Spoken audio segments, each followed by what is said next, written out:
दुनिया में कई लोग ऐसे हैं जो भगवान शिव के परम भक्त हैं, लेकिन उनमें से शायद ही कुछ लोग ऐसे होंगे जिन्हें भगवान शिव के बारे में छोटी छोटी बातों की जानकारी नहीं होगी।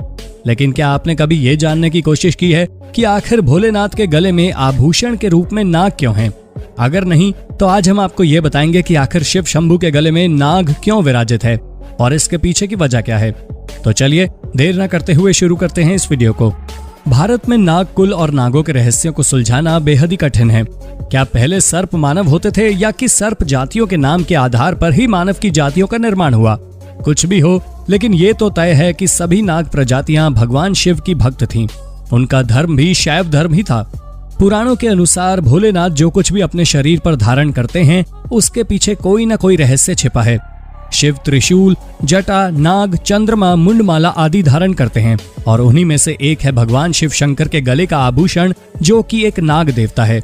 जी हाँ, जिन्हें हम सभी वासुकी के नाम से जानते हैं। पुराणों के अनुसार सभी नागों की उत्पत्ति ऋषि कश्यप की पत्नी कद्रू की कोख से हुई है। कद्रू ने हजारों पुत्रों को जन्म दिया था, जिसमें प्रमुख नाग थे अनंतयानी, शेषनाग, वासुकी, तक्षक, कर्कोटक, पद्म, महापद्म, शंख, पिंगला और कुलिक। कद्रू दक्ष प्रजापति की कन्या थी। अनंत, वासुकी, तक्षक, कारकोटक और पिंगला उक्त 5 नागों के कुल के लोगों का ही भारत में वर्चस्व था। ये सभी कश्यप वंशी थे।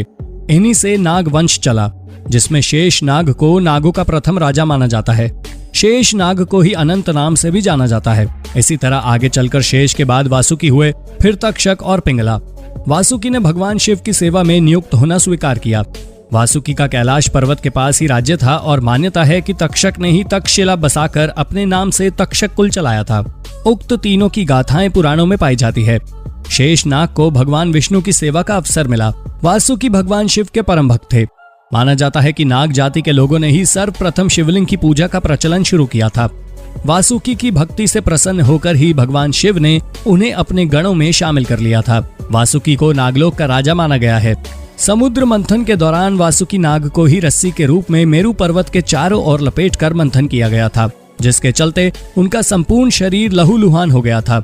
जब भगवान श्री कृष्ण को कंस की जेल से चुपचाप वासुदेव उन्हें गोकुल ले जा रहे थे, तब रास्ते में जोरदार बारिश हो रही थी। इसी बारिश और यमुना के उफान से वासुकी नाग ने ही श्री कृष्ण की रक्षा की थी। वासुकी नई कुंती पुत्र भीम को 10,000 हाथियों के बल प्राप्ति का वरदान दिया था। वासुकी के सिर पर ही नागमणि होती थी। हालांकि पुराण और ग्रंथों में शिव भगवान और सर्प कुल को लेकर कई रहस्यमयी बातें बताई गई हैं, जिनमें से एक ऐसे भगवान शिव के गले में धारण वासुकी भी था। तो दोस्तों, इस सावन मास के अवसर पर आपको भगवान शिव से जुड़ी इन बातों को जानकर कैसा लगा, हमें कमेंट में जरूर बताएं।